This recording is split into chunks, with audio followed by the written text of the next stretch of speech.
السمیع العلیم العظیم الحفیظ بوجہ الکریم وسلطانہ القدیم من الرجس الخبیث المخبث الشیطان اللعین الرجیم وقبیلہ ونفخہ ونفسہ وہمزہ بسم اللہ الرحمن الرحیم۔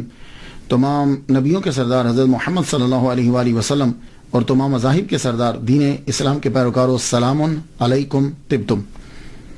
آج کی گفتگو 27ویں مرحلے میں داخل ہوئی۔ آج ان کے بارے میں گفتگو کرنا چاہتا ہوں امام المصنفین، فخر المحدثین، علامہ جلال الدین السیوطی شافعی شاذلی رحمۃ اللہ علیہ۔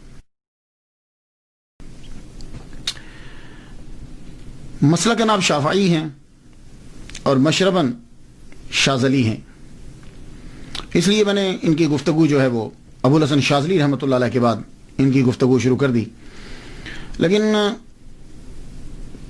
زیادہ شواہدات جو ہیں وہ نہیں ملتے، یعنی ڈیٹیل سے جسے آپ کہہ سکتے ہیں وہ گفتگو نہیں ہے۔ البتہ انہوں نے شاذلیہ سلسلے کے اوپر ایک کتاب لکھی ہے، اس کے اندر تصوف پہ گفتگو کی ہے، اور خود ان کا خاندان جو ہے وہ تصوف سے گہرا تعلق رکھتا تھا۔ چونکہ علامہ جلال السیوطی رحمۃ اللہ علیہ کی مخالفت رہی اس دور کے نام و نہاد صوفیہ سے، اس لیے لوگوں نے یہ سمجھا کہ یہ صوفی نہیں تھے، تصوف سے ان کا کوئی تعلق نہیں تھا۔ آئیے گفتگو بڑھاتے ہیں۔ سب سے پہلے جیسے ہمارا معمول ہے کہ ہم سب سے پہلے دیکھتے ہیں نام پہ تھوڑی سی گفتگو ہو جائے۔ جلال الدین امام المصنفین فخر المحدثین، آپ مینی کو جانتے ہیں۔ 3 جو ہیں ٹائٹل میں دیکھتا ہوں ان کے نام کے ساتھ۔ ایک ہے السیوطی، آسویوتی، الف کے اوپر زبر، شروع میں الف ہے، السیوطی، ابن القطب اور الشاذلی، یہ 3 ٹائٹل ہیں۔ یہ جو السیوط ہے نا، اس کے تلفظ میں 2 باتیں قابل غور ہیں۔ پہلی بات تو یہ ہے کہ اکثر الف چھوڑ جاتے ہیں، سیوطی کا، علامہ جلال الدین سیوطی نے یہ کہا ہے۔ یہ اصل میں آسویوت محافظہ ہے، یعنی جس طرح ہمارے ہاں صوبہ کہتے ہیں یا ضلع کہہ لیتے ہیں، ایسے سمجھ لیجیے، مثال دے رہا ہوں۔ اس طرح ایجپٹ کے اندر یہ محافظہ ہے، یعنی صوبہ سمجھ لیجیے یا ضلع سمجھ لیجیے۔ سیوط آج بھی ہے یہ صوبہ۔ باقی کچھ لوگ سین کے اوپر جو ہیں وہ شد پڑھتے ہیں، السیوطی، یا کے اوپر بھی، لیکن میں نے جب دیکھا کہ ایجپٹ میں جب شہر ہے تو اس کا پروننسیشن کیا ہے، تو وہ کہتے ہیں السیوط، الف کے اوپر زبر، سین کے اوپر پیش، یا کے اوپر پیش، واو ساکن، سیوط۔ تو جب یہ چل رہا ہے تو ٹھیک ہے، باقی خیر آپ کی مرضی ہے۔ تو السیوط، اس میں چونکہ آپ پیدا ہوئے ہیں اس لیے السیوطی جو ہے وہ کہلائے، لیکن بولتے ہوئے ہم الف جو ہے وہ چھوڑ دیتے ہیں، حمزہ چھوڑ دیتے ہیں۔ دوسرا، آپ کے نام کے اندر ٹائٹل جو ہے وہ ابن القطب، کتابوں کا بیٹا، کتابوں کا بیٹا، سن آف بکس۔ یہ آپ کو کیوں کہا جاتا ہے؟ اس کی 2 ریزن ہیں۔ پہلا تو یہ سمجھ لیں کہ جب مضاف الیہ جو ہے وہ غیر جنس ہو تو پھر جنس باپ ہوتا ہے نا، غیر جنس تو باپ نہیں ہو سکتا۔ تو جب غیر جنس ہو تو پھر یہ ذہن نشین کر لیجئے کہ اس کا معنی، ابن کا معنی اس وقت سن نہیں کریں گے، پھر یہ ہوگا کہ اس کو سن اس لیے بول دیا جاتا ہے کہ اس کے ساتھ تعلق بڑا گہرا ہوتا ہے۔ جیسے قرآن مجید نے استعمال کیا ہے وابن السبیل، راستے کا بیٹا، تو راستہ ابا تو نہیں ہے، چونکہ وہ گھر سے چلا اور وہ مسلسل سفر کرتا رہا ہے، اور دوران سفر تعلق انسان کا راستے کے ساتھ زیادہ ہوتا ہے، اس لیے اس کو ابن السبیل کہہ دیا۔ سمجھ آ گئی؟ اسی طرح ابن الوقت کہتے ہیں، وقت کا بیٹا۔ اس کو وقت کا بیٹا کیوں کہا جاتا ہے؟ وقت اس کا ابا تو نہیں ہے، لیکن وہ وقت کے ساتھ بڑا تعلق رکھتا ہے، نہ انسانیت کے ساتھ تعلق رکھتا ہے، نہ لا کے ساتھ تعلق رکھتا ہے، وہ وقت کے ساتھ جیسا وقت ہو ویسا وہ بن جاتا ہے، تو کہتے ہیں یہ ابن الوقت ہے، ابن الوقت ہے۔ اسی طریقے سے ابن القطب جو کہا گیا ہے، اس کا مطلب یہ نہیں ہے کہ وہ اب کتابیں باپ بن گئیں اور یہ بیٹا، یعنی ان کا کتابوں سے گہرا تعلق ہے۔ اب کتابوں کے ساتھ امام المصنفین کا جو گہرا تعلق ہے وہ 2 طرح سے ہے۔ ایک تو ان کا کتابوں کے لکھنے کے لحاظ سے بڑا تعلق ہے۔ جمیل بخت نے یہ کہا ہے کہ آپ نے 576 کتب لکھی ہیں، اور ایک انگریز مصنف ہے فلوگل، اس نے یہ کہا ہے کہ آپ نے 561 کتب لکھی ہیں، اور کسی نے کہا ہے کہ 1000 کتابیں لکھی ہیں، اور ایک نے لکھا ہے کہ آپ نے 600 کتابیں لکھی ہیں۔ اس دور کے اندر، اس دور میں 1445 عیسوی میں، یہ آج کل 2013 جا رہی ہے، 1445 کی بات کر رہا ہوں، اس دور کے اندر 849 ہجری کی ہے، اور اب یہ 1434 جا رہی ہے۔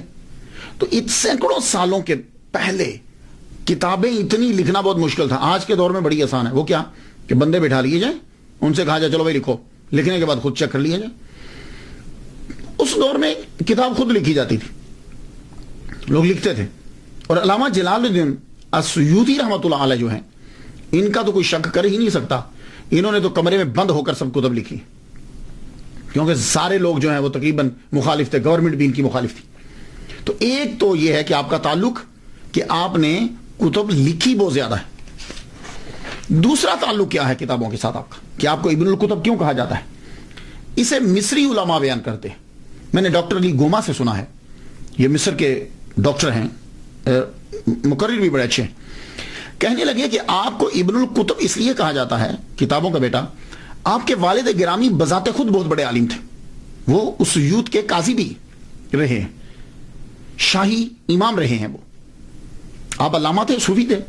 تو آپ ایک اسٹڈی کر رہے تھے، تو گھر کے اندر دوران اسٹڈی آپ نے علامہ جلال الدین السیوطی رحمۃ اللہ علیہ کی والدہ ماجدہ سے یہ کہا کہ وہ فلاں کتاب مجھے پکڑانا۔ وہ بیچاری ان دنوں ذرا بیمار تھی، وہ کتاب لینے کے لیے جب لائبریری میں گئی تو وہیں انہیں درد ذیل ہو گئی۔ تو درد سے جب ہوئی تو اسی جگہ پہ لائبریری کے اندر ہی امام المصنفین علامہ جلال الدین السیوطی شافعی شاذلی رحمۃ اللہ علیہ کی ولادت ہوگی۔ تو اس لیے انہیں کہا جاتا ہے ابن الکتب، کتابوں کا بچہ، یعنی ان کی ولادت لائبریری میں ہوئی۔ تو اصل میں نے آپ کو بتا دیا کہ جب مضاف الیہ جو ہے غیر جنس ہو تو پھر تعلق کی بنا پر اسے ابن کہہ دیا جاتا ہے، تو یہ ابن الکتب ہو گیا۔ شاذلی آپ کا تصوف میں جو آپ کا تعلق ہے، مصر کے اندر اگر آپ جائیں تو دو چیزیں زیادہ ملیں گی اکثریت کے ساتھ۔ ایک تو شوافع زیادہ ملیں گے، ایجپٹ کے اندر امام شافعی رحمہ اللہ کے پیروکار زیادہ ہے، اور دوسرا تصوف کے اندر شاذلی سلسلے کے پیروکار زیادہ ملیں گے، تو اس لیے آپ کو شاذلی بھی کہا جاتا ہے۔ اور آپ کے بڑے دوست جو ہیں وہ شاذلی، اور شاذلی سلسلے پہ آپ نے کتاب بھی لکھی۔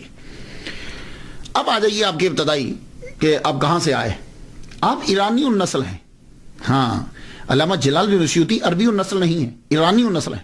آپ پہلے بغداد آئے، بغداد سے پھر ایجپٹ میں آئے، مصر میں آپ کا خاندان آیا، اور مصر کے اندر ایجپٹ میں جب آپ کا خاندان آیا تو آپ کا خاندان پڑھا لکھا خاندان تھا، شروع ہی سے تصوف میں چلے آ رہے، ولی کامل آپ کا خاندان۔ تو جب آپ کا خاندان ایجپٹ میں آیا تو چونکہ صاحب علم ہے، اس لیے وہ گورنمنٹ کے اندر آپ کا خاندان جو ہے وہ ضرور یا تو حاکم رہے کسی نہ کسی شہر کے، یا حاکم کے مشیر رہے، ایون کہ آپ کے والد گرامی جو ہیں وہ بھی اعلیٰ عہدے پر فائز رہے ہیں۔ آپ قاضی تھے اس یوتھ کے۔ اس دور میں قاضی جو ہوتا تھا اس کی پرسنالٹی اور سٹیٹس جو ہے وہ بہت ہائی ہوتا تھا، جیسے آج کے دور کے اندر کوئی جج ہو یا چیف جسٹس ہو، اور شاید آج کے دور میں چیف جسٹس کا بھی اتنا مرتبہ نہ ہو جتنا اس دور کے اندر پرانے اسلامی دور میں جج کا، قاضی کا جو ہے وہ مرتبہ ہوتا تھا۔ اور اس آپ کا خاندان شروع ہی سے علم پرور ہے، اور خود بھی صاحب علم ہے۔ امام السیوطی رحمۃ اللہ لکھتے ہیں کہ میرے جد اعلیٰ شیخ حمام الدین ایک صوفی تھے، یعنی جن سے آگے نسل چلی، اور امام السیوطی کے والد گرامی شیخ ابو بکر الکمال جو امام حجر عسقلانی رحمۃ اللہ علیہ کے شاگرد ہیں، آپ مدرسہ شاخونیہ میں مدرس بھی تھے اور شہر اسیوط کے قاضی بھی تھے۔ امام السیوطی رحمۃ اللہ کے والد گرامی جب فوت ہوئے تو آپ اس سے اندازہ لگائیے کہ اس دور کا جو خلیفہ ہے قائم بامر اللہ، وہ آپ کے جنازے کے ساتھ چلا، اور امام جلال الدین السیوطی رحمۃ اللہ علیہ کے والد گرامی کے جنازے کو کندھا دیا اور قبرستان تک گیا۔ عام طور پر کیا ہوتا ہے کہ جنازہ پڑھنے کے بعد چھوڑ دیتے، قبرستان تک گیا۔ اس سے اندازہ لگا لیجئے کہ آپ کے والد گرامی جو ہیں وہ کتنے اعلیٰ عہدے پر فائز تھے کہ خلیفہ وقت جو ہے وہ آپ کے جنازے میں شرکت کر رہا ہے. باقی لوگوں کی تو بات ہی چھوڑ دیجئے, جب خلیفہ وقت شامل ہو گیا ہے تو باقی لوگ تو سارے آئے ہوں گے, پوری گورنمنٹ آئی ہوگی. علامہ جلال الدین اسیوطی شافعی شاذلی رحمۃ اللہ علیہ کا اصل نام جو ہے وہ عبد الرحمن ہے, اور آپ کے والد گرامی کا نام الکمال ابو بکر ہے. ایک جگہ میں نے ابو بکر پہلے پڑھا اور الکمال بعد میں, اور ایک جگہ الکمال پہلے اور ابو بکر بعد میں. یہ آپ کے والد گرامی کا نام. اور یہ شافعی ہیں, آپ کے والد گرامی بھی شافعی مسلک کے تھے. 855 ہجری کو سفر بروز سوموار ان کا انتقال ہوا. ان کے گھر میں شہنشاہ قلم امام اسیوطی رحمۃ اللہ علیہ 1 رجب 849 ہجری 13 اکتوبر 1445 عیسوی بروز اتوار بعد مغرب مصر کے شہر اسیوط میں پیدا ہوئے. ان کے گھر کے اندر آپ کے والد گرامی جو ہی امام المصنفین فخر المحدثین علامہ جلال الدین اسیوطی شافعی شاذلی رحمۃ اللہ علیہ پیدا ہوئے تو آپ کے والد گرامی اپنے بیٹے کو اٹھا کے سیدہ نفیسہ رضی اللہ تعالیٰ عنہ ان کے مزار کے پاس ایک مجذوب رہا کرتے تھے شیخ محمد, ان کے پاس لے گئے. انہوں نے ان کو اپنی جھولی میں اٹھایا اور برکت کی دعا کی. اللہ تعالیٰ نے شیخ محمد مجذوب رحمۃ اللہ علیہ کی دعا کو قبول کیا اور دنیا میں ان کا نام جو ہے وہ روشن ہوا. یہاں سے اندازہ کر لیجئے کہ امام جلال الدین اسیوطی رحمۃ اللہ علیہ کے خاندان کا صوفیہ سے کتنا گہرا تعلق ہے. ہاں, ہم لوگ جو ہیں وہ تصوف کسی اور چیز کو سمجھتے ہیں. تصوف یہ ہوتا ہے. یہ مثالیں ذہن میں رکھیے. ہم نے صرف ان کو ایک مصنف اور ایک مقرر اور مدرس کے نام سے متعارف کروایا. بہت بڑے صوفی ہیں. والد جب آپ کی عمر 5 سال کی ہوتی ہے تو والد کا انتقال ہو گیا. عمر 5 سال ہوئی تو آپ کے والد گرامی کا انتقال ہوا. قاضی اسیوط مدرس مدرسہ شیخونیہ شاہی امام شیخ ابو بکر کمال شافعی رحمۃ اللہ علیہ کا بروز سوموار 855 ہجری میں انتقال ہو گیا. آپ یتیم ہو گئے. آپ کی پرورش آپ کے والد کے دوست صوفی شیخ شہاب الدین کے سپرد ہوئی. اور ایک بات یاد رکھیے گا, بلوغت سے پہلے یتیمی ہوتی ہے. ہاں, بلوغت کے بعد یتیمی نہیں ہے. ہاں, بچہ بالغ ہونے سے پہلے جو ہے اسے یتیم کہیں گے. اس طرح تو پھر بندہ ساری زندگی یتیم رہے گا. نہیں, بلوغت کے بعد وہ چیز اب ختم ہو گئی. اور انسانوں کے اندر یتیم وہ ہوتا ہے جس کا والد فوت ہو جائے. جانوروں میں یتیم وہ ہوتا ہے جس کی ماں فوت ہو جائے. اور موتیوں میں یتیم وہ ہوتا ہے جو سیپ کے اندر اکیلا ہوتا ہے. سرکار صلی اللہ علیہ وسلم سے کو کہا جاتا ہے نا در یتیم. تو آپ 5 سال کی عمر میں آپ کے والد گرامی کا وصال ہو گیا, اس لیے آپ یتیم, اب یتیمی میں پرورش پائی. اور آپ کے والد گرامی نے جانے سے پہلے ہی ان کے جو ہے گارڈین مقرر کر دیے تھے آپ کی تربیت کے لیے. صوفی شیخ شہاب الدین یہ صوفی کے حوالے کیا. اور پھر کمال الدین ابن حمام یہ بھی حنفی ہیں, یہ حنفی ہیں, ان کے حوالے کیا. انہوں نے بھی حق ادا کر دیا بچے کی تربیت کا. میں سمجھتا ہوں کہ شاید اسی لیے امام المصنفین فخر المحدثین علامہ جلال الدین اسیوطی شافعی شاذلی رحمۃ اللہ علیہ نے امام اعظم مسلک حنفی کے اوپر بھی کتاب اس لیے شائع لکھی. آپ تقریباً 8 سال کے ہوئے تو آپ نے قرآن مجید زبانی یاد کر لیا. یہ تقریباً ہمارے جو اسلاف ہیں ہمارے بڑے 7-8 سال کی عمر میں قرآن یاد کر لیتے ہیں. ہاں, ہم 7-8 سال کی عمر میں شروع کرواتے ہیں, وہ 7-8 سال میں قرآن پڑھ چکے ہوتے تھے. 7-8 سال کی عمر میں قرآن مجید جو ہے وہ حفظ کر لیا. اور پھر اسی 8 سال یہ ابتدائی اسی عمر کے اندر ہی 10 سال کی عمر سے پہلے آپ نے ابن مالک اندلسی کی الفیہ فی النحو والصرف یاد کر لی. منہاج الوصول فی علم الاصول یاد کر لی. ابن تقی کی العمدۃ الاحکام بچپن میں ہی یاد کر لی. یہ متداولہ جو کتابیں یاد کر لی. علامہ شہاب الدین شارمسامی سے پھر آپ نے علم الفرائض سیکھا. شرف الدین مناوی رحمہ اللہ سے شافعی فقہ سیکھی. علامہ بلقینی رحمۃ اللہ علیہ سے علم فقہ سیکھی. تقی الدین شبلی حنفی رحمہ اللہ سے 4 سال آپ نے عربی اور حدیث سیکھی.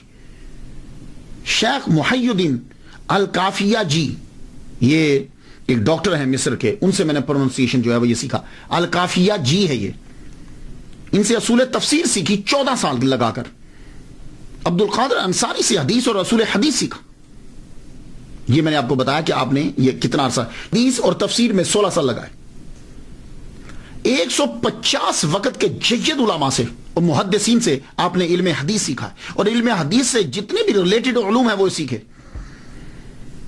تو کتابوں میں لکھا کہ 17 سال کی عمر کے اندر آپ نے تمام مروجہ علوم جو ہیں وہ سیکھ دیے 17 سال کی عمر میں, اور 17 سال کی عمر میں ہی آپ کو تدریس کے مقام پہ مدرس کی سیٹ پہ بٹھا دیا. اس کے بعد جب پڑھ لیتے ہیں تو پڑھنے کے بعد سیر و سیاحت کے لیے آپ نے کہا کہ میں ذرا حج کرنا چاہتا ہوں. تو علامہ بلقینی رحمۃ اللہ, اس کا پروننسی بلقینی ہے, علامہ بلقینی رحمۃ اللہ علیہ خاص نظر کرم فرماتے تھے آپ کے اوپر. آپ ذرا کچھ سیر و سیاحت کے لیے نکلے. پہلے تو آپ نے مصر کے جو شہر تھے وہ آپ نے دیکھے, اس کے بعد حج کے لیے نکلے. مکہ مدینہ. مکہ جب آپ حج کر رہے تھے, حج کرتے ہوئے آپ نے وہاں دعا مانگی. اور یہ بات یاد رکھیے گا, آپ بھی جب کبھی حج کرنے یا عمرہ کرنے کے لیے جائیں تو زمزم کے کنویں کے اوپر, اب تو وہ بند کر دیا, میں ویسے نیچے کیا ہوں, میں نے وہ کنواں بھی دیکھا ہوا ہے, لیکن اب تو خیر بند کر دیا. تو آپ وہ جگہ تھوڑی سی تلاش کر کے دیکھ لیجئے, کھڑے ہو کر دعا مانگے. جو دعا مانگیں گے وہ قبول ہوتی ہے. آپ نے بھی دعا مانگی کہ یا اللہ, علامہ بلقینی جیسا مجھے فقیہ ہی بنا دے, اور ابن حجر جیسا مجھے محدث بنا دے, حدیث میں مجھے جو ہے وہ غلبہ عطا فرما, یعنی میں حدیث کا علم سیکھوں. اللہ نے دعا آپ کی قبول فرمائی. آپ نے یمن گئے, شام گئے, آپ موراکو گئے, اور ایون کہ آپ انڈیا تک بھی گئے. امام المصنفین فخر المحدثین علامہ جلال الدین السیوطی شافعی شاذلی رحمۃ اللہ علیہ انڈیا بھی آپ سفر کر کے آئے. پھر آپ واپس آ گئے. واپس آ کر آپ نے تدریس شروع کر دی. سب سے پہلے آپ نے مدرسہ شیخونیہ کے اندر جو ہے وہ تدریس شروع کی. یہاں میں ایک بات عرض کر جاؤں تو 24 سال میں جو ہے وہ آپ فارغ ہوئے پڑھ کر, تو فارغ ہوئے تو فارغ ہوتے ہی آپ کو مدرسہ لگا دیا گیا. اس کے بعد 24 کے بعد پھر 3 سال گزرتے ہیں, اس میں سیاحت بھی ہے اور اس میں مفتی کا کورس بھی ہے. اور جب علامہ بلقینی رحمۃ اللہ علیہ نے آپ کی صلاحیت کو دیکھا تو آپ کو فتویٰ دینے کی اجازت دے دی 27 سال کی عمر میں. یہ میری تحقیق تھی, ویسے جو کتابوں میں تھا میں نے آپ کو پہلے سے بتا دیا. حافظہ اللہ تعالیٰ نے کمال کا دیا تھا, اور یہ خدا کی بڑی عطا ہوتی ہے. عالم دین کے لیے حافظہ بہت ضروری ہے, ورنہ پڑھتے تو ہم رہتے ہیں, چیز جو ہے وہ بھول جائے تو فائدہ کیا. 2 لاکھ احادیث آپ کو زبانی یاد تھی. اب فرماتے ہیں کہ مجھے اس سے زیادہ بھی ملتی تو میں اور یاد کر لے, وہ بھی یاد کر لیتا. 2 لاکھ احادیث مبارکہ آپ کو زبان. اور ویسے میں ایک بات بتاتا جاؤں کہ احادیث کی تعداد جو ہے وہ سند کی وجہ سے ہوتی ہے, یا متن کی وجہ سے نہیں. سند جو بدلتی جاتی ہے تو حدیثوں کی تعداد بھی بڑھتی چلی جاتی. علامہ محمد حسین الذہبی رحمۃ اللہ علیہ فرماتے ہیں کہ وہ بیک وقت امام المصنفین فخر المحدثین علامہ جلال الدین بیک وقت محدث, فقیہ, مفتی, ادیب, مورخ, نحوی, اور اس کے ساتھ ساتھ مقام اجتہاد اور مرتبہ تجدید پر فائز تھے. اور آپ کی پہلی تحریر جو ہے وہ تعوذ اور تسمیہ, یعنی اعوذ باللہ من الشیطان الرجیم کے اوپر اور بسم اللہ الرحمن الرحیم کے اوپر ہے آپ کی کتابیں پہلے. ویسے اکثر دیکھا ہے میں نے کہ جو بھی لکھنا شروع کرتے ہیں وہ پہلے انہی کے اوپر لکھتے ہیں. میں نے 12 کتابیں میں نے لکھی ہیں, ابھی بھی سلسلہ جاری ہے. میں نے بھی پہلی کتاب جو لکھی بسم اللہ اور ہماری زندگی ہے. اور میں جب امریکہ آیا 2000 کے اندر تو یہاں خطیب لگا آ کر میں ہیوسٹن میں, تو میں لائبریری کو ایک دن دیکھ رہا تھا تو مجھے لائبریری کے اندر وہ کتاب مل گئی بسم اللہ اور ہماری زندگی. اور میری ایک اور کتاب ہے امریکی اسکالر کے 4 سوالوں کے جواب, وہ میرے آنے سے پہلے یہاں امریکہ یہاں مسجد کی لائبریری میں تھی. تو میں دیکھ کر بڑا خوش ہوا, حاضر رحمت تو میرا بھی اللہ تعالیٰ کی. تو تعوذ اور تسمیہ جو ہے یہ آپ نے پہلے لکھی, تو اللہ تعالیٰ نے آپ کی دعا کو جو ہے وہ قبول فرما لیا جو آپ نے زمزم کے اوپر دعا مانگی تھی. اللہ اکبر جل شان. اور جب تک آپ تدریس کرتے رہے تحریر کم رہی. ہاں, جب تک آپ پڑھاتے رہے ہیں تب تک تحریر کم ہے. آپ کے پہلے 40 سالہ دور کے اندر تحریر آپ کی بڑی کم ہے. تقریر ہے, تدریس ہے, تحریر کم ہے. یہ جتنی بھی آپ کی تحریر تصنیف ہے یہ آپ کی 40 سال کے بعد کے دور کے اندر بڑی تیزی کے ساتھ جو ہے وہ بڑی. اللہ تعالیٰ نے آپ کو لکھنے کی بڑی صلاحیت عطا فرمائی, اور آپ کہہ سکتے ہیں کہ یہ کرامت ہے. اور میں بھی علامہ جلال السیوطی رحمۃ اللہ علیہ اور اولیاء کرام کی جو کتابیں لکھی ہیں ان کو ان کی کرامات میں تسلیم کرتا ہوں میں، اور یہ ان کی سب سے بڑی کرامتیں ہیں، یہ بات یاد رکھیے. یہ جو ان کی کتاب ہوتی ہے یہ لیکن ہمارے ہاں کیا ہوتا ہے کہ ہمارے ہاں جو مصنف ہو یا جو تقریریں کرتا ہو اسے لوگ کم ہی ولی مانتے ہیں، یا اسے ولی نہیں مانیں گے. ہمارے ہاں کوئی ایک علیحدہ سا ہمارا ایک تصور ہے، تحریر کے اندر اور تدریس کے اندر، تقریر کے اندر مشغول ہو جاتا ہے، ہم اسے اس طرح کا ولی کامل نہیں مانتے. حالانکہ میرا وجدان یہ کہتا ہے کہ جو کتاب ہے یہ وہ دکھائی ہوئی کرامت سے زیادہ بڑی ہوتی. داتا گنج بخش علی حجویری رحمۃ اللہ علیہ، آپ نے خانہ کعبہ لوگوں کو دکھا دیا تھا، لیکن میں ان کی کتاب کشف المحجوب کو اس کرامت سے بڑی کرامت مانتا ہوں، کیونکہ جن لوگوں نے خانہ کعبہ دیکھا تھا وہ تب کے تھے. آج کے جو ہیں وہ اتنا فائدہ اس بات سے نہیں اٹھا رہے جتنا فائدہ وہ کشف المحجوب سے اٹھا رہے. میں جس لحاظ سے بات کر رہا ہوں، مخالفت کرنے والے تو بیان عجیب طریقے سے کریں گے، لیکن میرے نزدیک ولی کامل کی لکھی ہوئی کتاب جو ہے وہ اس کی سب سے بڑی کرامت ہوتی. اب لوگوں کی ذہنیت کا اندازہ آپ اس بات سے لگا لیجئے. پیر میر علی شاہ صاحب بڑے زبردست بزرگ ہیں. پیر میر علی شاہ صاحب نے مرزائیوں کا ناطقہ بند کر کے رکھ دی. آپ نے کتابیں لکھنا شروع کر دی تو لوگوں نے جا کے خواجہ اللہ بخش توسیع رحمۃ اللہ علیہ کو جا کے شکایت لگا دی کہ پیر صاحب گولڑا شریف جو ہیں مولویوں کی طرح قادیانیوں سے الجھ پڑے ہیں، صوفیاء کو مناظروں سے کیا کام. سن رہے ہیں آپ کہ یعنی پیر میر علی شاہ صاحب کی جا کے شکایت لگائی کہ صوفیوں کا کیا کام ہے مناظرے کرنا اور کتابیں لکھنا. لو یہ ہے ایک کانسیپٹ. میں اس پس منظر میں بات کر رہا ہوں. تو پیر میر علی شاہ رحمۃ اللہ علیہ کو توسا شریف جانا پڑا. شدید گرمی کے اندر آپ تشریف لے کر گئے. جولائی کا مہینہ تھا. جولائی کے مہینے میں شدید گرمی میں آپ توسا شریف گئے پیر میر علی شاہ صاحب. آپ جب وہاں پہنچے تو جا کر خود بتلایا. اب آپ وہ جملے میں آپ کی نظر کرتا ہوں، سن لیجیے. دوران گفتگو عرض کیا، حضور میں مناظرہ کرنے میں معذور ہوں. حضور جس طرح مرزائی دلائل دیتے ہیں، اگر کوئی صاحب علم تردید کر سکے تو مجھے مناظرہ کرنے کی ضرورت ہی نہیں. اگر مسلمان ہی نہ رہیں گے، اب یہ جملہ سننا پیر میر علی شاہ صاحب نے کیا کہا، اگر مسلمان ہی نہ رہیں گے تو صوفیاء کرام تصوف کی تعلیم کسے دیں گے؟ تو تقریر اور کتاب بہت ضروری ہے. اس لیے میں ولی کامل کی کرامات میں سے سب سے بڑی کرامت ان کی تقریر کو اور ان کی تحریر کو سمجھتا ہوں. عوام الناس کے نزدیک کتابیں جو تعبد لوگوں کو فائدہ دیتی ہیں اور روحانی تقاریر جو اکثریت کو فائدہ دیتی ہیں کرامت نہیں ہوتی، اور نہ ہی ایسے عالم کو اولیاء میں تحریر کرتے، ان کو علماء اور مولویوں میں شامل کرتے. میرے نزدیک علامہ سید جزولی رحمۃ اللہ علیہ کی دلائل الخراج جو ہے وہ ایک بہت بڑی کرامت ہے. میرے نزدیک امام بصیری شاذلی رحمۃ اللہ علیہ کا قصیدہ بردہ ایک بہت بڑی کرامت ہے. میرے نزدیک علامہ ابو الحسن شاذلی رحمۃ اللہ علیہ کا حزب البار ایک بہت بڑی کرامت ہے. میرے نزدیک امام جلال الدین السیوطی رحمۃ اللہ علیہ کی الاتقان اور آپ کی دوسری کتب یہ بہت بڑی کرامت ہے. میرے نزدیک پیر میر علی شاہ صاحب کی کتب بہت بڑی کرامت ہے. میرے نزدیک پیر کرم شاہ صاحب کی لکھا ہوا قرآن مجید کا ترجمہ بہت بڑی کرامت ہے. میرے نزدیک تفسیر نعیمی مفتی احمد یار خان نعیمی رحمۃ اللہ علیہ ان کی یہ کتاب تفسیر نعیمی بہت بڑی ان کی کرامت ہے. یہ بات یاد رکھیے گا.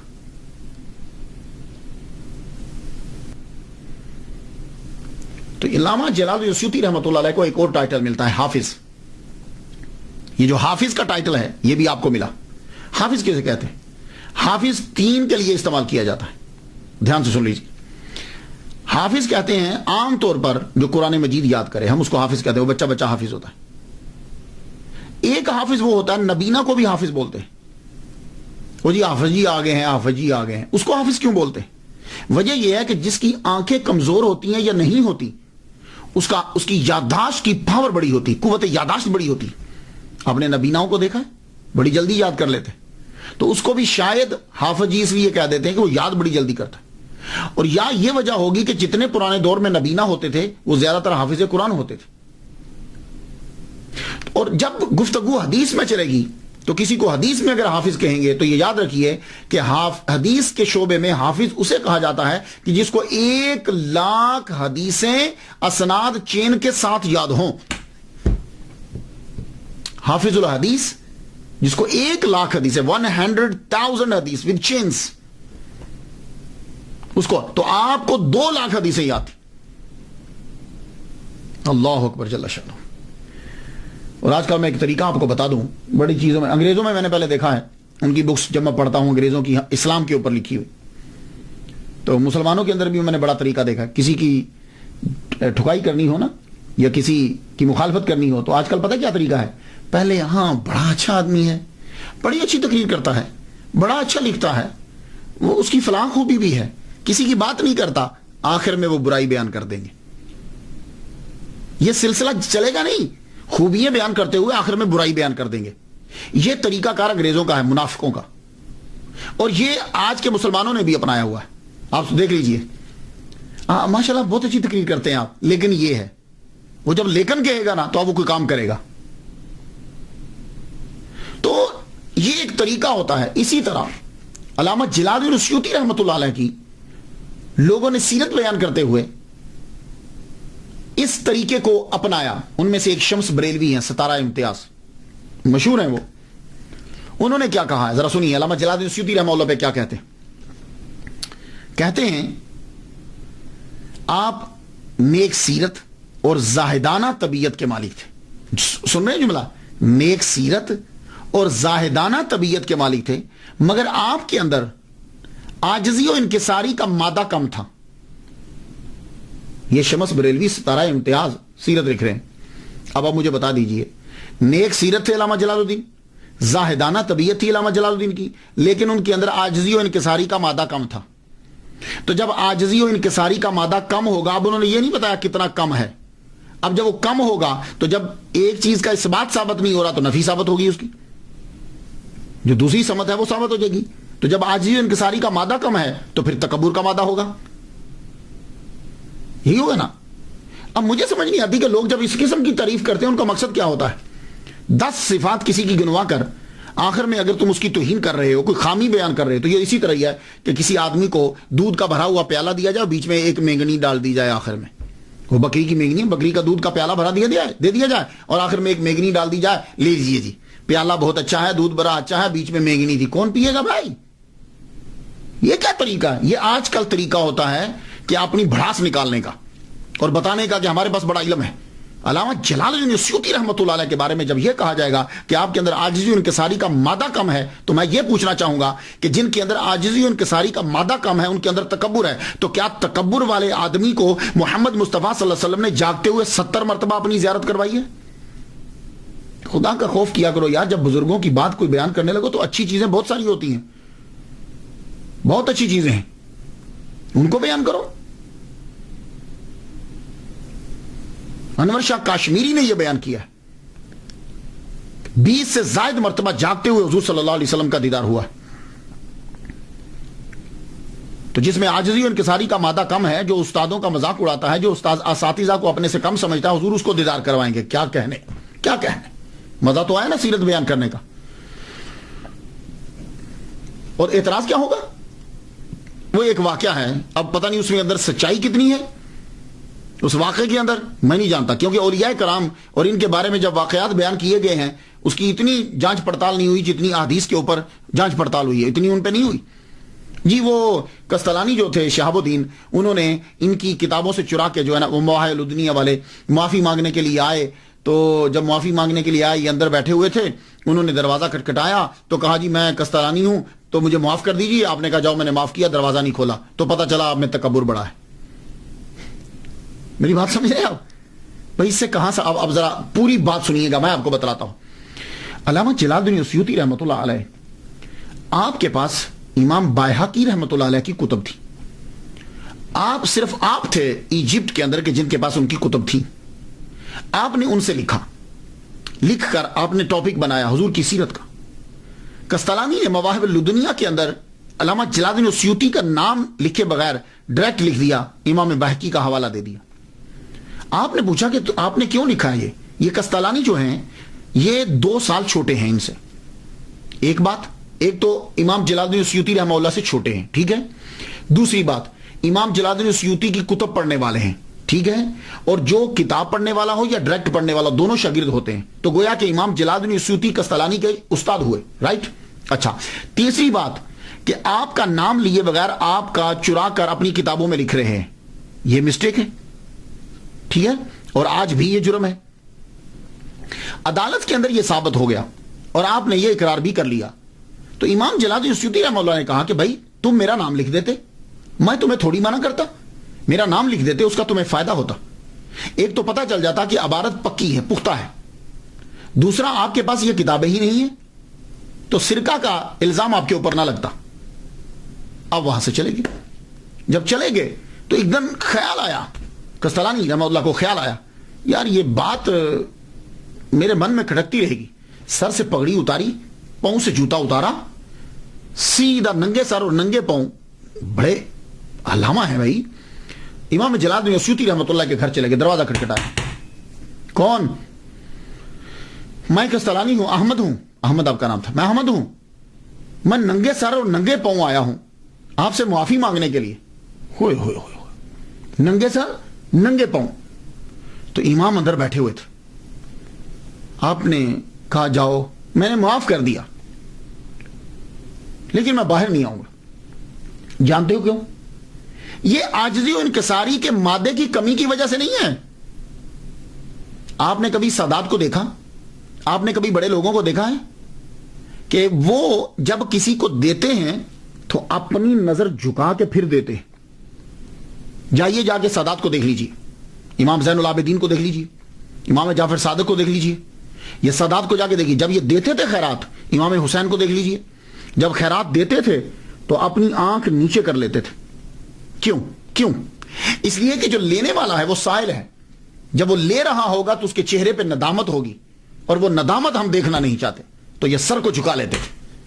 یار اتنا بڑا امام کہ جس کو حضور صلی اللہ علیہ وسلم 70 مرتبہ سامنے جاگتے ہوئے دیدار کروا رہے ہیں، کیا وہ شیخ کی ندامت کو دیکھ پاتے کہ جو ننگے سر اور ننگے پاؤں آئے ہیں؟ نہیں. یہ عاجزی و انکساری نہیں، شرافت کا اعلیٰ مقام ہے. کہنے لگے میں نے آپ کو معاف کیا. تو امام جھوٹ نہیں بول سکتے.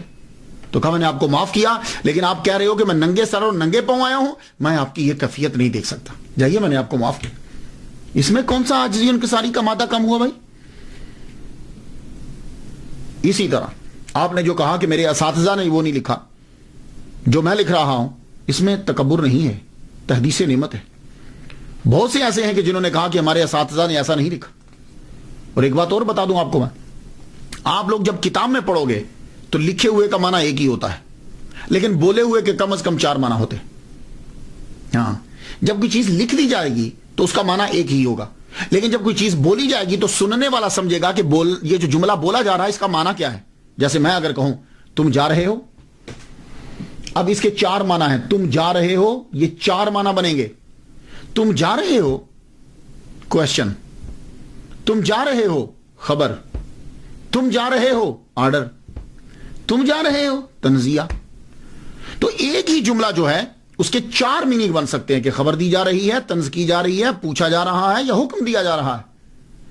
تو علامہ جلال الدین سیوطی رحمۃ اللہ علیہ نے جب اس جملے کو بولا تو لکھا ہوئے کو ہم نہیں سمجھ سکتے. تو اس لیے علامہ جلال الدین سیوطی رحمہ اللہ، اگر آپ یہ لوگ تسلیم کرتے ہو کہ 70 مرتبہ ان کو زیارت ہوئی ہے، تو پھر میں ہرگز یہ تسلیم نہیں کروں گا کہ ان کے اندر عاجزی و انکساری کا مادہ کم تھا اور وہ اپنے اساتذہ کے بے ادب تھے. میں یہ تسلیم نہیں ہرگز نہیں کروں، کیونکہ حضور پاک صلی اللہ علیہ وسلم اور اللہ ایسے بندوں پہ نظر کرم فرماتا ہی نہیں. تو دونوں میں سے ایک چیز نکالنا پڑے گی، اور یقیناً دوسری نکالیں گے، پہلی نکل نہیں سکتی. اور تیسری بات سن لیجئے، وہ یہ ہے کہ بہت سے ایسے ہمارے امام ہیں کہ جن کی زندگی مخالفت میں گزری. لوگوں نے، گورنمنٹ نے، ماحول نے ان کی خوب مخالفت کی، جیلسی کی وجہ سے، تو اس لیے جو دل میں آیا انہوں نے لکھ دیا. مصر کے تمام علماء کرام اس بات پر متفق ہیں کہ آپ درجہ اجتہاد پر فائز تھے. خود آپ کے پاس ٹولز تھے، آپ نے مسائل جو ہیں وہ لکھنے شروع کیے، اجتہاد کیا آپ نے. لیکن وہ اجتہاد آپ کا سارے کا سارا اجتہاد جب آپ نے چیک کیا تو امام شافعی رحمہ اللہ کے ساتھ ملتا تھا. تو آپ نے امام شافعی رحمہ اللہ کی پیروی کی، خود مجتہد نہیں بنے. تصانیف آپ کی بہت زیادہ ہیں. عربی کے اندر کثیر التصانیف آپ کو کہا جاتا ہے. کثیر التصانیف مصنف کے حاملہ. آپ کی سب سے بڑی کرامت خدمت قرآن سے متعلق. آپ نے قرآن مجید کے بارے میں بہت کچھ لکھا ہے. خود بتلاتے ہیں کہ یہ شوق میرے اندر کیوں پیدا ہوا. کہنے لگے کہ میں جب کتابیں پڑھتا تھا, کتب پڑھتا تھا لائبریری میں جا کے, تو مجھے حدیث کی کتابیں بڑی ملتی تھی. یہ دیکھیے, یہ بھی حدیث کی کتاب لکھی گئی. اعلیٰ حضرت عظیم البرکت کی جامع الحدیث سے مکمل ان کی جو حدیث لکھی ہوئی ہیں وہ جمع کی. حدیث کی کتابیں بڑی ملتی تھی, لیکن قرآن کے بارے میں کتابیں بہت کم ملتی تھی. میں نے اپنے اساتذہ کی کتابیں پڑھی, اقرار کرتے ہیں وہ, میں نے اپنے اساتذہ کی کتابیں پڑھی, چھوٹی چھوٹی ہوتی تھی. ضرورت تھی کہ اسے اور وسیع کیا جائے. لو, اس میں کیا بے ادبی ہے, اس میں کیا بے ادبی ہے کہ اسے اور وسیع کیا جائے. تو پھر میں نے وہ کتب پڑھی, پڑھنے کے بعد میں نے ان کو اور وسیع کیا. پھر میں نے کچھ کتابیں پڑھی کہ میں نے جب کتابوں کو پڑھا تو مجھے لگا کہ ابھی بہت کچھ ہے میرے لیے کہ جو میں اور لکھ سکتا ہوں اس کتاب کے اوپر. اس میں کون سا تکبر ہے. تو آپ نے پھر کتابیں جو ہیں وہ لکھنی شروع کی. یہ اتقان جو ہے, اگر آپ تفسیر لکھنا چاہیں گے تو آپ کو اس کتاب کی بڑی اشد ضرورت پڑے گی. الاتقان جو ہے فی علوم القرآن, علامہ جلال الدین السیوطی رحمۃ اللہ علیہ کی کتاب. اس کے بغیر کہاں لکھیں گے آپ تفسیر کو.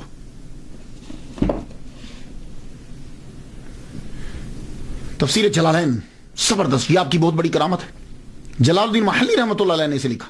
پھر 40 دن کے اندر, ان کی وفات کے بعد 40 دن کے اندر آپ نے تفسیر جلالین اسے مکمل کر دیا تفسیر کو. جلالین میں نے 2 جلال, جلالین تسنیہ کا صیغہ ہے, 2 جلال, ایک جلال الدین محلی, پھر اس کے بعد انہوں نے لکھی التبحیر فی علوم التفسیر, کشف الظنون, مجمع البحرین و مطلع البدرین, لباب المنقول فی اسباب النزول, مترک الاقران فی اعجاز القرآن, ترجمان القرآن, الاقلیل فی استنباط التنزیل. یہ آپ کی کتب ہے. پھر علم حدیث کے اندر آپ نے کتابیں لکھی. جمع الجوامع,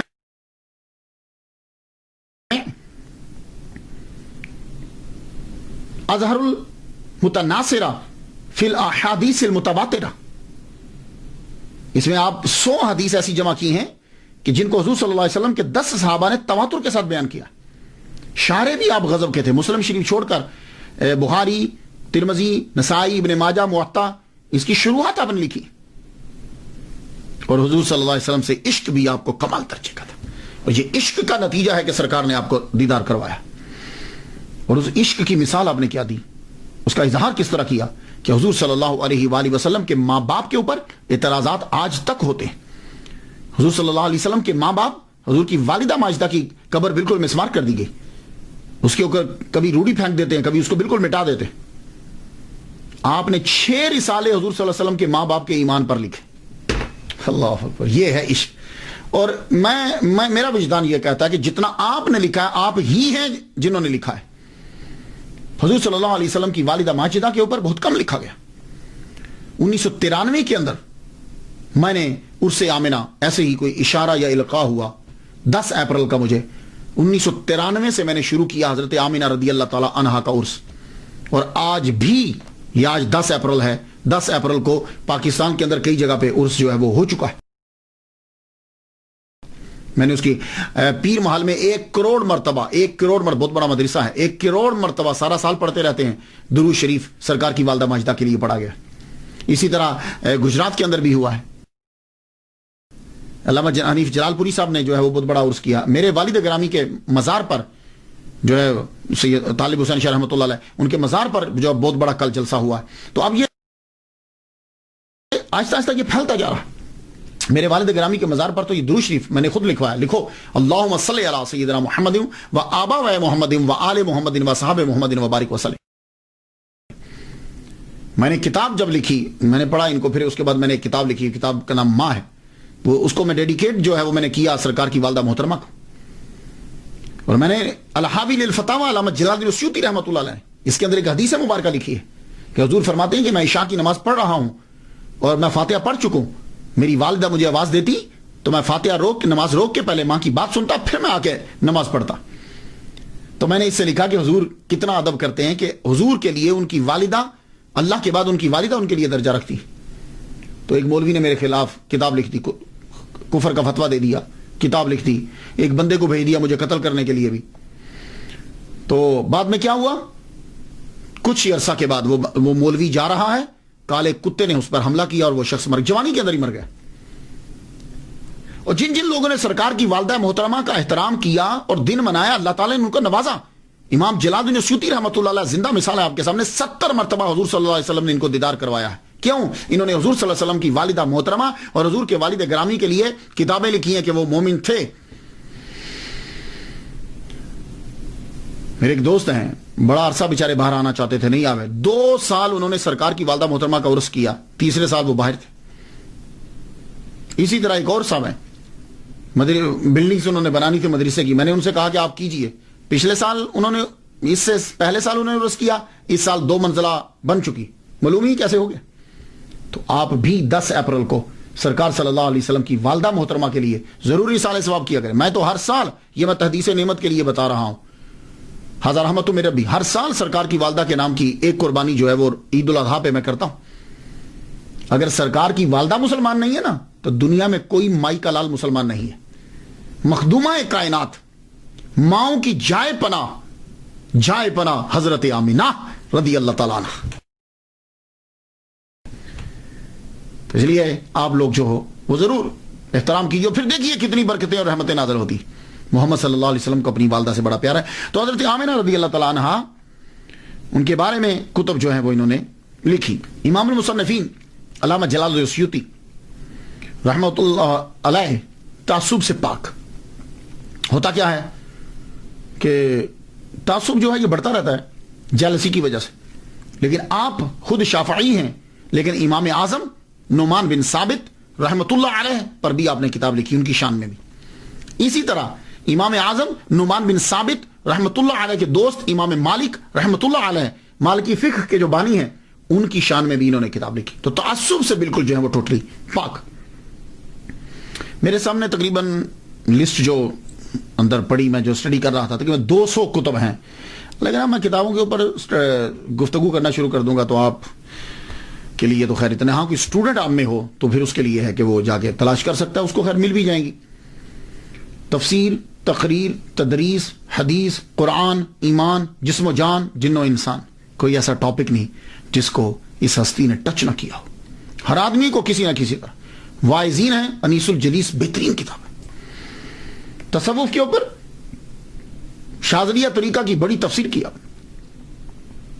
دنیا میں جب کوئی آتا ہے تو آخر اسے جانا بھی ہوتا ہے۔ امام المصنفین فخر المحدثین علامہ جلال الدین السیوطی شافعی شاذلی رحمۃ اللہ علیہ۔ آپ کو بیبرس خانقاہ جو ہے، مسجد جو ہے اس کے ساتھ خانقاہ تھی بیبروسیہ، اس کی خانقاہ کا منتظم اعلیٰ بنا دیا گیا، ہیڈ بنا دیا گیا۔ تو وہ خانقاہ آپ سمجھتے ہیں نا، خانقاہ میں زیادہ صوفیہ کرام رہتے ہیں۔ آپ جب گئے تو آپ نے صوفیہ کو دیکھا، صوفی تو آپ بھی تھے، دیکھا اتنا خرچہ، ماہانہ وظیفے اعلیٰ، سب کو اکٹھا کر کے کہا دیکھو تم لوگ خود کو صوفیہ کہلواتے ہو، خرچے تمہارے عمراء جتنے ہیں، دیکھو صوفیہ کے اندر اور تصوف کے اندر ہم نے بھی پڑھا ہے، تصوف کے اندر اس طرح کی عیاشی نہیں ہوتی۔ صوفیہ کرام تو توکل اسی چیز میں رہتے ہیں، اور تم لوگوں کے اتنے ماہانہ وظائف اور اتنی تنخواہیں، آپ نے ان کے ماہانہ وظائف کم کر دیے، خرچہ کم کر دیا۔ اس کا نتیجہ کیا نکلا؟ خانقاہ کے سارے صوفیہ جو اندر رہتے تھے نام و نہاد وہ سب آپ کے دشمن ہو گئے، اور آپ کے والد گرامی کا ایک دوست تھا وہ سب سے بڑا آپ کا دشمن ہوا، اور اتنی دشمنی بڑی ہوئی کہ بغاوت تک بات چل پڑی، اور انہوں نے ایک بندے کو پیسے دے کے مقرر کیا کہ امام جلال الدین سیوطی کو قتل کر دیا جائے۔ آپ پر وہ شخص چاقو لے کے حملہ کرنے لگا کہ پیچھے سے کسی نے دیکھ لیا، شور کیا تو وہ بھاگ گیا، لیکن آپ کے اوپر اتنے جھوٹے مقدمات عدالت کے اندر پیش کیے گئے، اتنی سٹوریز بنائی گئی، آپ کو پولیس نے اریسٹ کر لیا۔ جب پولیس نے اریسٹ کیا 23 سال تک آپ المنچل میں، جسے آج کل روزۃ المقدس کہتے ہیں، 23 سال تک آپ نے چلا کاٹا۔ اتنا بڑا چلا ہوگا کسی کا؟ امام جلال الدین سیوطی رحمہ اللہ کو صوفی نہیں مانتے۔ 23 سال تک پھر آپ نے خود کو کمرے میں بند کر لیا، لوگوں سے ملاقات بہت بہت بہت ہی کم، تحائف لینے چھوڑ دیے۔ کوئی آتا جی میں تحفہ لے کر فرمان لگے۔ جن لوگوں کو یہی نہیں معلوم کہ عالم اور عارف اور جاہل صوفیہ میں فرق کیا ہے، ایسی قوم کے تحائف کو کیا لینا۔ طائف، لیکن اس 23 سال کے اندر 22 سال کے اندر آپ نے بہت لکھا، خوب لکھا، اور سب سے زیادہ اسی عرصے میں جو ہے وہ لکھا ہے. پھر آپ کے ہاتھ کے اوپر ایک معمولی سا ورم ہو گیا. تو جمعۃ المبارک کی شب 19 جمادی الاولیٰ 9/11 ہجری آپ نے وصال فرمایا. روزہ دیکھ لیجئے. لیکن میں بڑا حیران ہوتا ہوں، روزہ ان کا جو ہے وہ بڑا بسیدہ سا ہے، تالا بھی بڑا کم دیر کھلتا ہے. کوئی لوگ جاتے ہیں